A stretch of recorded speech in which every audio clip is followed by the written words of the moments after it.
Good evening, everyone. I'm Nathan, here with my wonderful wife, Laura. Hello. And we're here for a review of the Twilight The Game board game. We sure are. We're going to basically collect the scenes from the movie. Yes, so, look, I'm not the right demographic for Twilight. I think you read the books years and years ago, maybe? I did, yes. And I didn't mind the books. They weren't well written, but they were fine. I watched some of the first movie, and I think you watched some of the first movie, and we fell asleep. I didn't enjoy the movie. I've only seen the first one. But anyway, that's irrelevant. This is the board game. It's different. So, this is a game that you absolutely cannot play if you're not intimately familiar with Twilight. Agreed. You know, sometimes, like, you can play a themed... Like, you could play the Simpsons board game without actually being a huge fan. You might have trouble, obviously, with the trivia section, but there's so many other parts of that game that wouldn't be an issue. The Disney board games or the Harry Potter battle card game, any of those. Right, you could play them without having great knowledge. This one, you really do have to know what's going on because there is a lot of trivia involved, although it's not just a trivia game. No. I can't seem to get it open. Yeah, it really is stuck. It doesn't want to be played. Also, it's very, very cheap. The actual box is low quality. This came in a bulk lot of board games that we purchased. We didn't go out of our way to buy it, but we do remember when this came out, they were on clearance for a really long time. We're talking like $4 brand new at Toy World. Yeah, so there's the manual. We'll have a scan of it below. Quick start rules. Really don't help. You really do have to read the full instructions to kind of get the full idea. But when it all boils down to it, it's just move to a square, answer some questions, move to another square, get to the end, you're done. Essentially, yes. So the idea is to begin, where's the start? Over here in Phoenix, Arizona. And then to work your way around. It's kind of a spiral shape. It's a little bit hard to see, but if you do follow it, it's supposed to go from here all the way into the middle, which is the prom scene, which I assume is near the end of the movie. Yes. And each sort of section has a scene. So that's scene 1, this section of the board is scene 2, scene 3, scene 4, then scene 5. 5, sort of part around the corner. Scene 6, 7. This is scene 7, this is scene 8. You with us? So basically, the aim is when you land on a space, you follow the directions of the space. Generally involves picking up a card and answering either a trivia question or some sort of mini little challenge. Yes, which are odd. We'll get to those. But if you do this successfully, depending on which section you're in, you can then obtain a scene card. And the idea is to get all of those over here. Over there. Sorry, I was just trying to find them. So there are multiple cards for each scene. They are all identical. It's just so that each player can obtain one. So each one's got a small little shot from the movie and a small quote. Scene 5, scene 1, scene 4, 6, 8, you know. Yeah. So you're meant to have these sorted into piles so that it's easy to pick them up when you obtain one. You can't collect more than one. You only need one of each scene. So if you, say, already had a scene 1 card and you were in here, you got something right, which we'll show you those cards in a minute, you would then get to proceed and have another roll to help move you through the board. Yeah. You can actually lose scene cards in rare cases, depending on what card and outcomes you get when answering the trivia and challenge cards, but we didn't find it happen very often. No. Now these are the playing pieces. They have a plastic base that you have to put them into yourself, and the top is cardboard. It's fairly thick cardboard, but even before we had it, there's some creases and things forming. The problem with these is some of the colours are quite similar, and they've all got the same crest. Yeah, they're all just the Cullen family crest. Which is fairly lazy. I mean, just in different sort of colours. I mean, so many greys, blacks, and, you know, yeah. And the board is almost entirely grey, so you'd want to be going for the brighter colours if you do, want to sort of easily spot yourself. Yes. You can probably tell there's quite a lot of players that can play this. What is it? 8, 2, 4, 6, 8. Yep. I can't imagine having 8 people who are intimately... I mean, at least these days. Maybe when this came out, it was all the rage. But these days, I think it would be almost impossible. To find 8 people. Yes. Or 7 others with to play appropriate knowledge to actually answer the questions. Yeah. Just 2 standard dice there. We then have a small notepad. Some of the cards refer to like writing something down. And people have to guess or something, but... Then we get to basically how the bulk of the game is played is through cards. So almost every single space on the board says draw 1 card.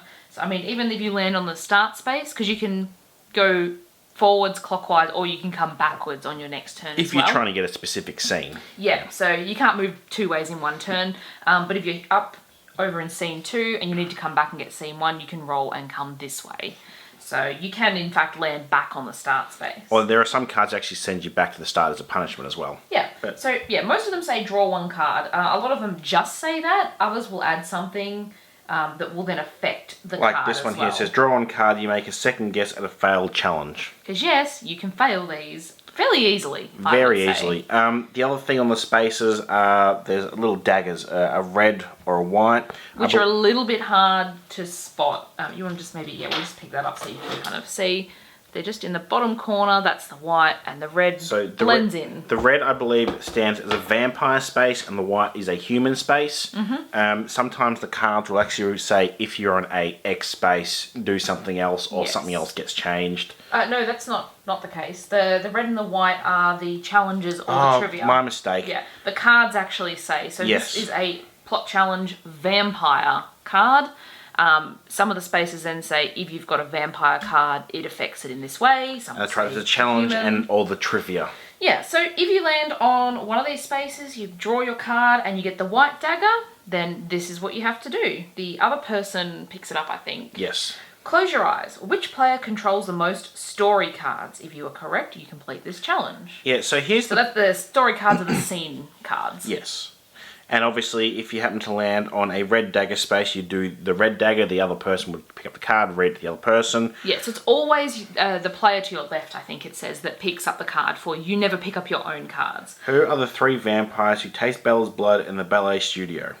So I have no idea because it's been a long time since I read the books and I have not retained any of the Edward, info. James and Alice. Yes. There you go. So the answers are just at the bottom. The cards are numbered as well, which has no real relevance, I suppose, if you wanted to check if one was missing or something. But so generally what will happen is, if you land just a plain space, says draw a card. If you get it right, you get a story scene.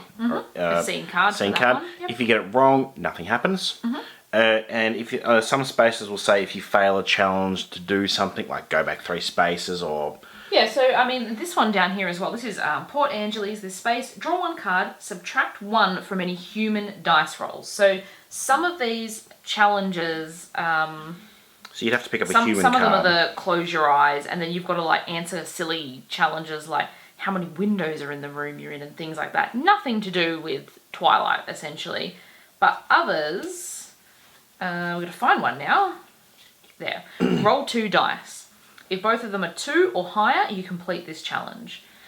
So that wouldn't apply because this is a vampire card, but if this... But this space I referred to says if it's a human dice roll. There are others then, see if we can find one here, subtract 1 from any vampire dice roll. So that would then affect you and potentially make it harder for you to win that challenge. I will mention, this one's roll 2 dice. If they're both 2 or higher, then you win the challenge. That's quite an easy challenge, but there are some that say, like, you know, you have to get like 11 or more and things with 2 dice rolls, which are almost impossible. Which is really difficult, yeah. This is a little bit of a different one. So you roll a die. If you're on scenes 1 to 4, so where you are on the board, and you roll a 2 or higher, or you're on scenes 5 to 8, you roll a 5 or higher. This is different, like, things based on where you are on the board. It can be a little bit confusing, I think, if you were playing with younger players, but then... Look, let's just say the challenges have no relation to Twilight, and most of them just involve, like, rolling a die or close your eyes, you know, how many cats are in the neighbourhood and things like that. Yeah, a lot of them are rolling dice. You can see probably there, just as I'm going through... Oh, this is a different one. There you go. The player to your right writes down how many siblings they have. Guess how many siblings they have. If you are correct, you win this challenge. I don't know about you, but if I'm playing with a group of people, they're probably people I know. Like my friends or family or something like that. So there's a good chance you're going to know these things fairly simply. There's sort of things in like, you'd play in like one of those, what was it, the girl talk games, like you have a sleepover rather than... So, I mean, the challenges are what they are. They're modified slightly from like the spaces, but overall they're very straightforward.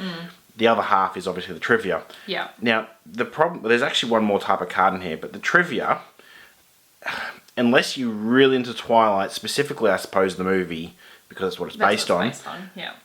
it's almost impossible. There are no gimmies. There's no like, oh, I'll just have a guess or a multiple choice or anything. You have to be a huge fan. And that becomes a real big problem, because I think when you get to scene 7 and scene 8, you have to answer a challenge and a trivia. Yeah, so the scene 1 to 6 cards can be collected in any particular order. So you can move backwards and forwards as many times as you need to until you've managed to land in each of those areas and collect. After that, you have to come through here, and this is scene 7, just this one space. Which will mention you can't get to scene 7 unless you've got the previous 6 scenes. Yes. When you get to this one, then the other player who draws your cards has to keep picking up these cards until they get one of the challenge cards, which are the ones we've been showing you that have either the standard sort of ones. Yep. You then have to complete both things on there. So you have to do the challenge and get the trivia right as well. Now, because neither of us are super Twilight fans, we had a lot of difficulty getting the trivia correct. I think we were like, which leg did whoever break, left or right? We just got lucky. We finally got one of the easier ones, yep. You then have to complete both. You automatically then go into the prom section. Prom section, yep. AKA scene 8. And to actually win the game, you then have to draw a card until you draw a challenge card. The other player. The player to your left chooses which challenge you must complete.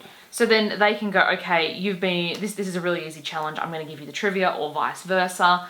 It's weird that they did it that way around, that you've got to do both in scene 7, but then only one in scene 8. I feel like that could have been around the other way. That's how you then win. You don't have to land on these by exact count. You just move on to the next one. Here. Yep. It's a little bit of an odd and difficult way to end the game if you're not a huge fan. And as Nathan mentioned, there is another type of card as well. So we didn't end up really using or getting any of these, but these pretty much... I think we picked up one in our entire game. These are story cards, not scene cards. But if you pick them up, you can basically hold on to them and use them to your advantage. So this one is... You may hold on to this card. Use this card after hearing an opponent's challenge before they resolve it. If they complete their challenge and collect a scene, you may also collect that scene. Discard the card. You may hold on to this card. Use this card at any time to switch an opponent's trivia challenge to a plot challenge or vice versa, then discard it. The thing is, the dance during the prom, you can't use any of the story cards. No. Which means, they're the hardest 2 spaces, and yet you can't use... Nothing helps. No. There's also not really that many of them in the deck. I want to say it's maybe 10 or 15. Yeah, we played through a full playthrough before reviewing this, and we picked up one. Yeah. One story card.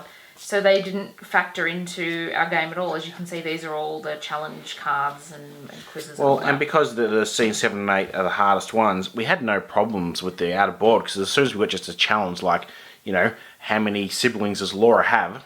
It's sort of like, well... How many windows are in the room? Well, we were playing in our lounge room, so we both knew how many windows our own home had. Yeah, so it's lopsided. It's impossible to play if you don't have an intimate knowledge of the Twilight movie, and it's just not that fun.